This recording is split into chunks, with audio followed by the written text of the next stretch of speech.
हमारा पप्पू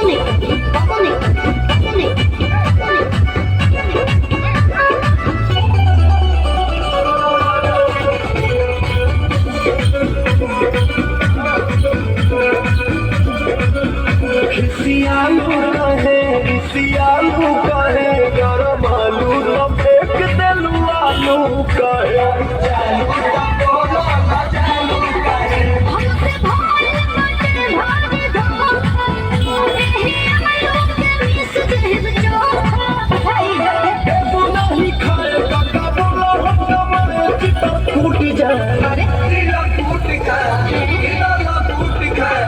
सहरा राजा जी के दिलावा टूट जाए।